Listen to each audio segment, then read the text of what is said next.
Hindon airbase से आप लोग सीधी तस्वीरें हिंदुस्तान लाइव पर देख रहे हैं। सुबह के घड़ी में लगभग 5:15 के आसपास का वक्त है और ये इंडियन एयरफोर्स का एक विमान लेकर के पहुंचा है। अब से पहले 1:30 पर रात को पहली फ़्लाइट आई थी, जबकि ये दूसरी फ़्लाइट हिंडन एयरबेस पे ही इंडियन एयरफोर्स का ये विमान लेकर पहुंचा है। 250 से ज़्यादा इसमें स्टूडेंट्स हैं और थोड़ी ही देर में वो बच्चे बाहर आने वाले हैं। मैं आपको दिखा दूं, उसके अलावा Indian Indira Gandhi international airport पर भी अब तक 3 फ़्लाइट्स आ चुकी हैं।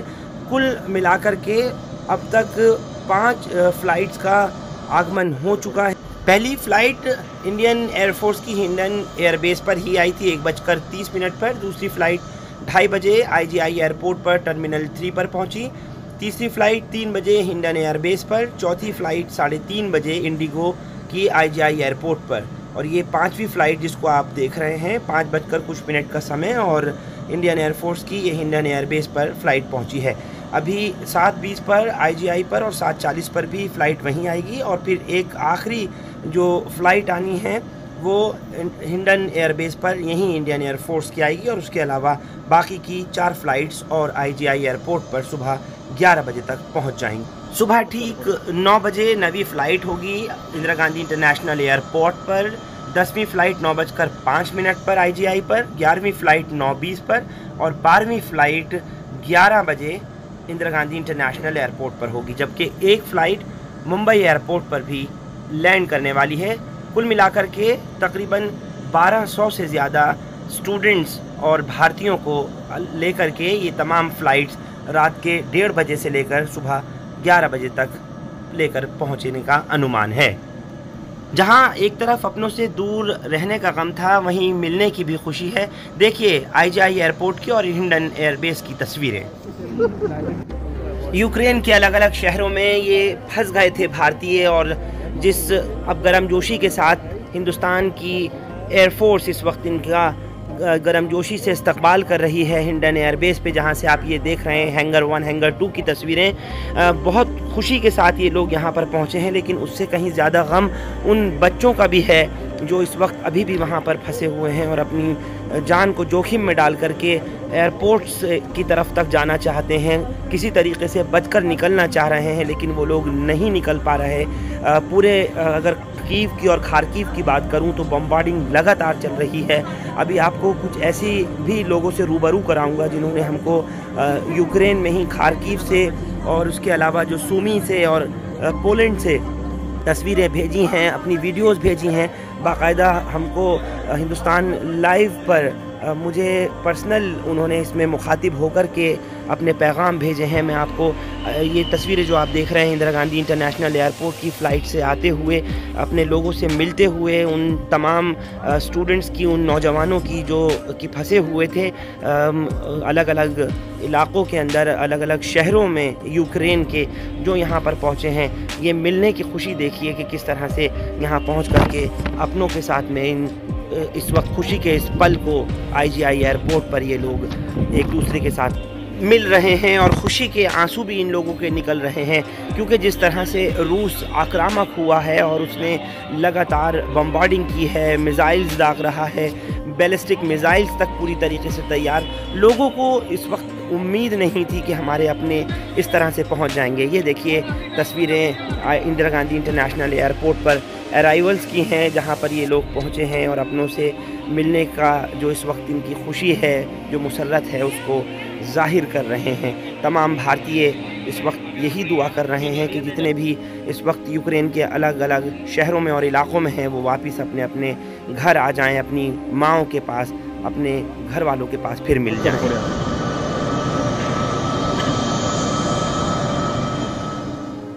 हिंदुस्तान लाइव को ये वीडियो मेहताब रज़ा, जो कि बिहार के रहने वाले हैं और यूक्रेन के शहर सूमी में अपने साथियों के साथ इस वक्त फंसे हुए हैं, जिस तरह से अपना दर्द बयां कर रहे हैं, जो हालात इन पर गुजर रहे हैं, हमें बता रहे हैं। सुनिए ज़रा। हमको गवर्नमेंट ऑफ इंडिया से रिक्वेस्ट है, जैसे सारे बच्चों को रेस्क्यू किया गया, लेके बॉर्डर्स से लेकर के गया गया है इंडिया, हम लोगों को भी रिक्वेस्ट है, हम लोग को भी यहाँ से रेस्क्यू किया जाए, यहाँ से एयरलिफ्ट किया जाए। हम लोग के पास कोई ऐसा सोर्स नज़र नहीं आ रहा है। एम्बेसी को कॉल करने पे भी कोई ऐसा रिस्पॉन्स नहीं आया। 1 हफ्ते पहले कॉल किया गया था, वो 2 दिन का हवाला दिए, उसके बाद से कोई अपडेट्स नहीं है, उसके बाद से कोई कॉल रिसीव नहीं है। तो गवर्नमेंट ऑफ इंडिया से स्पेशली सूमी के बच्चे, सारे सूमी के बच्चे रिक्वेस्ट करते हैं कि हम लोगों को यहाँ से एयरलिफ्ट किया जाए, रेस्क्यू किया जाए, यहाँ से किसी तरह निकाला जाए, कोई बड़ी हैपनिंग होने से पहले जाएगा। और यहाँ पैसे की किल्लत है बहुत ज़्यादा। यहाँ पे बैंक्स में कैश नहीं है, भूखे मर जाएंगे बच्चे। फरहान सर, मैं बताऊँ कि यहाँ पे हम लास्ट टाइम में गए हुए थे, फरहान सर वहाँ बैंक को गए हुए थे, आज भी कैश नहीं है एटीएम में। ऐसे फरहान सर होगा तो बच्चे के पास पैसे नहीं रहेंगे, हम लोगों के पास पैसे नहीं रहेंगे, तो हम लोग कैसे कर पाएंगे, कैसे कुछ ज़रूरी जो चीज़ें हैं, फूड्स हैं, वो सब ले पाएंगे सर। यहाँ पे ऐसा कुछ ये अभी तक नहीं है कि क्या सोर्स है, पैसे हम लोग कहाँ से लेकर के आए। जो थे फरहान सर वो ख़त्म हो चुके हैं, और अभी तक फरहान सर कोई ऐसा हेल्प पैसे के रिगार्डिंग नहीं मिला है। गवर्नमेंट ऑफ इंडिया से हम रिक्वेस्ट करेंगे कि प्लीज़ वो हम लोग को एवोकेट जितनी जल्द हो सके करे। गवर्नमेंट ऑफ इंडिया से हम रिक्वेस्ट करेंगे, गवर्नमेंट ऑफ इंडिया जो बच्चों को ले गई हैं वो ठीक है, अच्छी बात है, उन्होंने सही काम करा। हम लोगों को भी एक्सपेक्टेशंस है, हम लोग भी इंडियंस हैं, हम लोगों को भी जितनी जल्द हो सके गवर्नमेंट ऑफ इंडिया यहाँ से एवोक्यूएट करे। इंडियन मीडिया से हम रिक्वेस्ट करेंगे, प्लीज़ ऑल मीडियाज़ सूमी के बारे में दिखाओ, सूमी के बच्चों को भी ले जाने के बारे में दिखाओ। जो चले गए हैं वो ठीक है, गवर्नमेंट ने अच्छी काम की, आप दिखा रहे हो, बट हम लोगों को भी दिखाओ, सूमी के बच्चों को भी दिखाओ। हम लोगों को भी जितनी जल्द हो सके यहाँ से एवोक्यूएट किया जाए। हम लोगों का हालात खारकीव और क्यू जैसे ना बन पाए। जैसे खारकीव में आपने देखा होगा नवीन की डेथ हुई, हम लोग उससे और ज़्यादा डरे हुए हैं। बहुत यहाँ पे सिचुएशंस दिन पर दिन ख़राब हो रही हैं। और फरहान सर, मैं बताऊँ यहाँ के बारे में, यहाँ पे हालात दिन पर दिन बद से बदतर होती जा रही हैं। पहले भी मैं बता चुका हूँ कि यहाँ पे हालात बहुत ख़राब होंगे। उससे पहले हम लोगों को एवोक्यूएट सूमी के शहर से एवोक्यूएट किया जाए।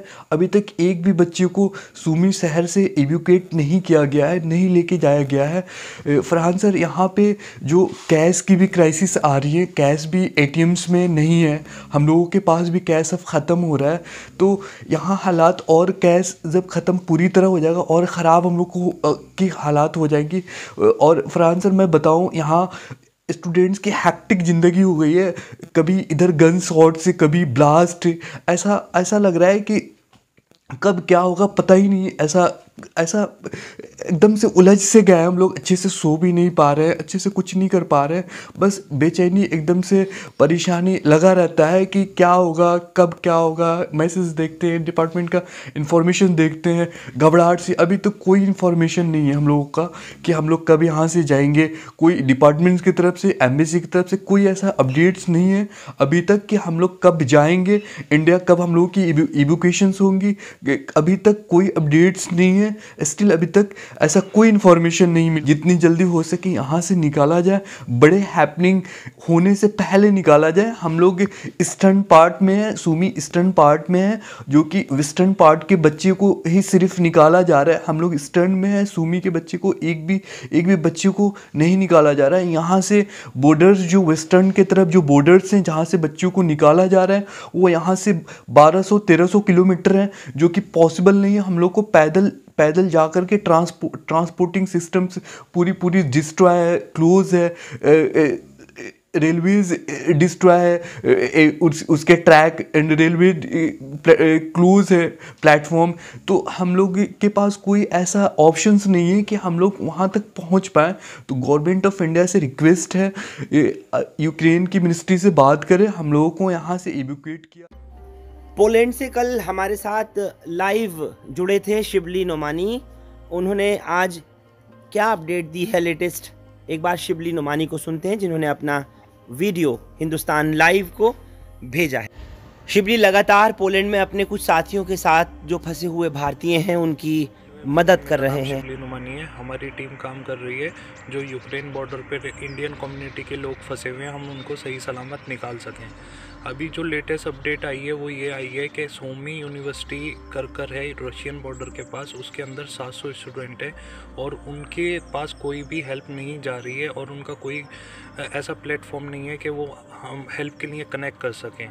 तो उन लोगों ने मेरे से रिक्वेस्ट करी है कि आप हमारी बात गवर्नमेंट तक या न्यूज़ चैनल तक पहुंचा दें ताकि हम तक जल्द से जल्द मदद आ सके। और मैं ये इंडियन गवर्नमेंट से ये भी रिक्वेस्ट करना चाहूँगा, जो खारकीव है या कीव के अंदर लोग फंसे हुए हैं, वहाँ से 80-90 किलोमीटर आप एक ऐसा पॉइंट बना दें जो सेफ़ हो।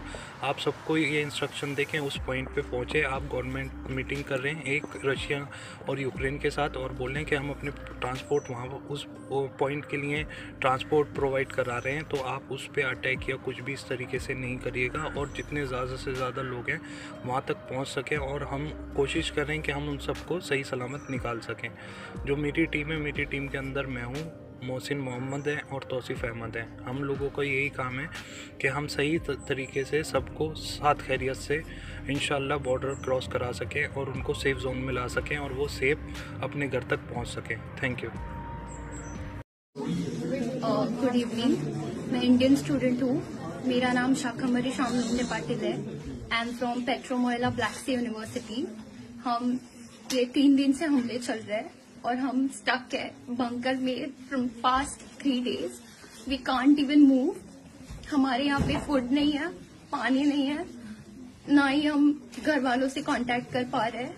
We are just waiting for Indian embassy जो हमें यहाँ से बॉर्डर तक लेके जाए। You can see our situation. You can look at it.